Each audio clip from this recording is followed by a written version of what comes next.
തുടർച്ചയായ മധ്യസ്ഥ ചർച്ചകൾ നടത്തിയിട്ടും വെടിനിർത്തൽ കരാറിലെത്താൻ ഹമാസിനും ഇസ്രായേലിനും കഴിയാതെ വന്നതോടെ റാഫ ദുരന്തം മുഖമായി മാറുന്നു. റാഫയിൽ ഇസ്രായേലിന്റെ കരയുദ്ധം ആസന്നമെന്ന ആശങ്ക ശക്തം. ഇസ്രായേൽ ടാങ്കുകൾ റാഫയിൽ പ്രവേശിച്ചു. ജനങ്ങൾ നഗരം വിട്ടുപോകണമെന്ന് ഇസ്രായേൽ സൈന്യം. അഭയാർത്ഥികളായി എത്തിയ 3 ലക്ഷത്തോളം ജനങ്ങൾ കിഴക്കൻ റാഫ വിട്ടു.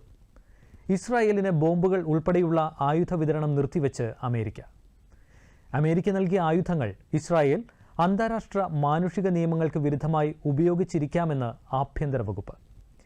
UN പൊതുസഭയിൽ പലസ്തീന് അംഗത്വം നൽകുന്ന പ്രമേയത്തെ ഇന്ത്യയടക്കം 143 രാജ്യങ്ങൾ പിന്തുണച്ചു. UN ചാർട്ടർ കീറിയെറിഞ്ഞ് ഇസ്രായേലിന്റെ പ്രതിഷേധം. ലോക ജനത പലസ്തീനോടൊപ്പമെന്ന് മഹ്മൂദ് അബ്ബാസ്. ഗാസ യുദ്ധം ആരംഭിച്ചതു മുതൽ ഇസ്രായേലിനെ പിന്തുണയ്ക്കുന്ന US പ്രസിഡന്റ് ജോ ബൈഡൻ ഇപ്പോൾ നേരിടുന്നത് കനത്ത പ്രതിസന്ധിയാണ്. സ്വന്തം പാർട്ടിയിൽ നിന്നുൾപ്പെടെ വിമർശനം ശക്തമായി വരുന്ന സാഹചര്യത്തിൽ ബൈഡൻ നിലപാടിൽ മാറ്റം വരുത്തേണ്ടതായി വരുന്നു. നവംബറിലാണ് US-ൽ പ്രസിഡന്റ് തെരഞ്ഞെടുപ്പ്. ഡെമോക്രാറ്റിക് പാർട്ടി പ്രതിനിധിയായി വീണ്ടും മത്സരിക്കുന്ന ജോ ബൈഡന് ഇസ്രായേൽ അനുകൂലത തിരിച്ചടിക്ക് കാരണമാകുമെന്നാണ് വിലയിരുത്തൽ. ബൈഡൻ തയ്യാറാക്കിയ ഇഫ്താർ വിരുന്നിൽ നിന്നും മുസ്ലിം പ്രതിനിധികൾ മാറി നിന്നപ്പോൾ തന്നെ അദ്ദേഹത്തിന് കാര്യങ്ങളുടെ പോക്ക് മനസ്സിലായതാണ്. മാത്രവുമല്ല, ഇസ്രായേൽ വിരുദ്ധ പ്രക്ഷോഭം US സർവകലാശാലകളിൽ ശക്തമാകുന്നതും ശുഭ സൂചകമായി ബൈഡൻ പക്ഷം കാണുന്നില്ല.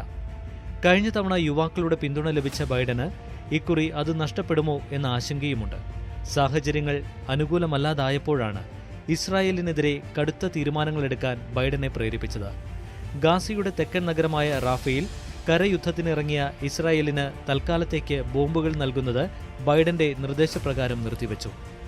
ഇസ്രായേലിലേക്ക് കയറ്റി അയക്കാൻ സജ്ജമാക്കിയ 900 കിലോഗ്രാം ഭാരം വരുന്ന 1800 ബോംബുകളും 225 കിലോഗ്രാം വരുന്ന 1700 ബോംബുകളും തടഞ്ഞുവെക്കാൻ ബൈഡൻ ഉത്തരവിട്ടു. ഗാസ യുദ്ധം 7 മാസം പിന്നിടുമ്പോൾ ബൈഡൻ സർക്കാരിന്റെ ഭാഗത്തുനിന്നും ഇത്തരമൊരു തീരുമാനം ആദ്യമാണ്. യുദ്ധത്തിൽ അഭയാർത്ഥികളായി എത്തിയവർ ഉൾപ്പെടെ 14 ലക്ഷത്തോളം പേർ ഒരുവിധ സൗകര്യവുമില്ലാതെ തിങ്ങിപ്പാർക്കുകയാണ് റാഫയിൽ. അതുകൊണ്ടാണ് ഇവിടെ കരയുദ്ധത്തിന് ശ്രമിക്കരുതെന്ന് ഇസ്രായേലിനോട് പലകുറി അമേരിക്ക ആവശ്യപ്പെട്ടത്. US ആവശ്യം നിരാകരിച്ച ഇസ്രായേൽ റാഫയുടെ കിഴക്കുഭാഗത്തു നിന്നും അഭയാർത്ഥികളോട് ഒഴിഞ്ഞുപോകാൻ നിർദ്ദേശം നൽകി. ഇതിനെ തുടർന്ന് 3 ലക്ഷത്തോളം പേർ കിഴക്കൻ റാഫ വിട്ടു എന്നാണ് റിപ്പോർട്ട്.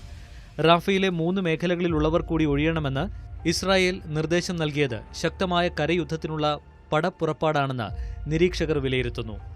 ഇസ്രായേൽ സൈന്യത്തിന്റെ അനവധി ടാങ്കുകൾ റാഫയിലേക്ക് കടന്നതായി വിദേശ മാധ്യമങ്ങളും റിപ്പോർട്ട് ചെയ്തു. ഭീകര കേന്ദ്രങ്ങളായി ഇസ്രായേൽ നിരീക്ഷിച്ച 25 സ്ഥലങ്ങളിലൊന്നായ സെയ്റ്റുണിലാണ് യുദ്ധ ടാങ്കുകളെത്തിയത്. ഗാസയിലെ മറ്റിടങ്ങളിൽ ഹമാസിനെ ഏതാണ്ട് ഉന്മൂലനം ചെയ്തു എന്നാണ് ഇസ്രായേലിന്റെ അവകാശവാദം. ശേഷിക്കുന്നവർ തമ്പടിച്ചിരിക്കുന്നത് റാഫയിലാണെന്നും അതുകൊണ്ട് കരയാക്രമണം അനിവാര്യമാണെന്നും ഇസ്രായേൽ പറയുന്നു. ബോംബുകൾ നൽകുന്നത് നിർത്തിവെച്ചതിന് പിന്നാലെ റാഫയിലെ ജനവാസ കേന്ദ്രങ്ങൾ ആക്രമിക്കാൻ ഇസ്രായേലിന് ആയുധം നൽകില്ലെന്നും ജോ ബൈഡൻ വ്യക്തമാക്കി. കനത്ത പ്രഹരശേഷിയുള്ള ബോംബുകളും ഷെല്ലുകളും അടക്കം അമേരിക്ക നൽകിയ ആയുധങ്ങൾ ഇസ്രായേൽ അന്താരാഷ്ട്ര മാനുഷിക നിയമങ്ങൾക്ക് വിരുദ്ധമായി ഉപയോഗിച്ച് ഗാസയുടെ വിവിധയിടങ്ങളിൽ ആക്രമണം നടത്തിയിരിക്കാമെന്നാണ് ബൈഡൻ ഭരണകൂടത്തിന്റെ വിലയിരുത്തൽ. US പാർലമെന്റിന് കൈമാറിയ റിപ്പോർട്ടിലാണ് ആഭ്യന്തര വകുപ്പ് അധികൃതർ ഇക്കാര്യം അറിയിച്ചത്. എന്നാൽ വ്യോമാക്രമണങ്ങൾക്കെതിരെ ഇസ്രായേലിന്റെ പ്രതിരോധ കവചത്തിനു വേണ്ട ആയുധ സഹായം തുടരുമെന്ന് ബൈഡൻ വ്യക്തമാക്കി. ഇസ്രായേലിന്റെ സുരക്ഷ അപകടത്തിലാക്കിയുള്ള കൈയൊഴിയലല്ല അമേരിക്കയുടേത്. നിരപരാധികളായ ജനങ്ങളെ ആക്രമിക്കുവാനുള്ള നീക്കത്തെ അനുകൂലിക്കാതെ പിന്മാറുകയാണ് അമേരിക്ക ചെയ്യുന്നത് എന്ന് ബൈഡൻ വ്യക്തമാക്കി. US-ന്റെ പിന്മാറ്റം ഇസ്രായേലിനെ ആശങ്കപ്പെടുത്തുന്നുണ്ട്. എന്നാൽ ബന്ദികളെ വിട്ടയക്കാൻ ഹമാസ് തയ്യാറായാൽ പിറ്റേ ദിവസം തന്നെ വെടിനിർത്തൽ സാധ്യമാകുമെന്ന് ജോ ബൈഡൻ വെളിപ്പെടുത്തി. ആയുധ വിതരണം നിർത്തിവെക്കുമെന്ന് പ്രഖ്യാപിച്ചതിന് പിന്നാലെയാണ് ബൈഡൻ വെടിനിർത്തൽ സാധ്യത മുന്നോട്ട് വെച്ചത്. ഇക്കാര്യത്തിൽ തീരുമാനമെടുക്കേണ്ടത് ഹമാസ് നേതൃത്വമാണെന്നും അദ്ദേഹം പറഞ്ഞു. അമേരിക്കയിൽ നിന്നുള്ള ആയുധങ്ങൾ മുടങ്ങുന്നത് ഹമാസിനെ തകർക്കുവാനുള്ള ദൗത്യത്തെ സാരമായി ബാധിക്കുമെന്നാണ് UN-ലെ ഇസ്രായേൽ അംബാസിഡർ ഗിലാദ് എർദാന്റെ അഭിപ്രായം. അതിനിടെ ഈജിപ്തിൽ നിന്നും ഗാസയിലേക്ക് കടക്കുന്നതിനുള്ള റാഫ ഇടനാഴി കൂടി ഇസ്രായേൽ പിടിച്ചെടുത്തതോടെ ജീവകാരുണ്യ സഹായങ്ങളുടെ വരവ് ഏതാണ്ട് പൂർണ്ണമായും നിലച്ചു. ആശുപത്രികളുടെ പ്രവർത്തനം താറുമാറായി. ഇന്ധനം തീരെയില്ലാത്തത് പ്രതിസന്ധി സൃഷ്ടിക്കുമെന്ന് UN ഇതിനകം മുന്നറിയിപ്പ് നൽകി. റാഫയിലെ അതിർത്തി കവാടം ഇസ്രായേൽ സൈന്യം പിടിച്ചതോടെ ജനം മധ്യ ഗാസയിലേക്ക് പലായനം തുടരുകയാണ്. ഹമാസിന്റെ റോക്കറ്റ് ആക്രമണത്തെ തുടർന്ന് ഗാസയിലേക്കുള്ള നിർണായക അതിർത്തിയായ കെരേം ശാലോം പിടിച്ചെടുത്തതിന് പിന്നാലെയാണ് റാഫയിൽ നിന്നും ഈജിപ്തിലേക്ക് തുറക്കുന്ന ഇടനാഴിയുടെ നിയന്ത്രണം ഇസ്രായേൽ സൈന്യം പിടിച്ചെടുത്തത്. പോയ വാരം റാഫയിൽ ഇസ്രായേൽ നടത്തിയ വ്യോമാക്രമണത്തിൽ നിരവധി പേർ കൊല്ലപ്പെട്ടു. ഹമാസ് കെരേം ശാലോമിൽ നടത്തിയ റോക്കറ്റ് ആക്രമണത്തിൽ 4 ഇസ്രായേലി സൈനികർ കൊല്ലപ്പെട്ടു. തുടർച്ചയായി മറ്റു രാജ്യങ്ങളുടെ മധ്യസ്ഥതയിൽ ചർച്ചകൾ നടത്തിയിട്ടും വെടിനിർത്തൽ കരാറിലെത്താൻ ഹമാസിനും ഇസ്രായേലിനും കഴിഞ്ഞില്ല. കഴിഞ്ഞയാഴ്ച കെയ്റോയിൽ നടന്ന സമാധാന ചർച്ചയും പരാജയപ്പെട്ടതോടെ ഹമാസിന്റെയും ഇസ്രായേലിന്റെയും പ്രതിനിധികൾ മടങ്ങി. അതേസമയം ഐക്യരാഷ്ട്ര സംഘടനയിൽ പാലസ്തീന് പൂർണ്ണ അംഗത്വം നൽകുന്നത് പരിഗണിക്കണമെന്ന് സുരക്ഷാ സമിതിയോട് ആവശ്യപ്പെടുന്ന പ്രമേയത്തെ പൊതുസഭയിൽ ഇന്ത്യയടക്കം 143 രാജ്യങ്ങൾ പിന്തുണച്ചു. ഇസ്രായേലും യുഎസും ഉൾപ്പെടെ 9 രാജ്യങ്ങൾ പ്രമേയത്തെ എതിർത്തപ്പോൾ 25 രാജ്യങ്ങൾ വിട്ടുനിന്നു. പൊതുസഭയിൽ പലസ്തീന് കൂടുതൽ അവകാശങ്ങളും പദവികളും ലഭിക്കുമെന്ന് വൻ ഭൂരിപക്ഷത്തോടെ പാസായ പ്രമേയത്തിൽ പറയുന്നു. ഇതനുസരിച്ച് പലസ്തീൻ പ്രതിനിധികൾക്ക് പൊതുസഭയിൽ അക്ഷരമാലാ ക്രമത്തിൽ മറ്റ് അംഗരാജ്യങ്ങൾക്കൊപ്പം ഇരിക്കാം. വിവിധ വിഷയങ്ങളിൽ ഇടപെട്ട് സംസാരിക്കാം. നിർദ്ദേശങ്ങൾ സമർപ്പിക്കുന്നതിനോടൊപ്പം ഐക്യരാഷ്ട്രസഭയുടെ അന്താരാഷ്ട്ര സമ്മേളനങ്ങളിൽ പങ്കെടുക്കുകയും ചെയ്യാം.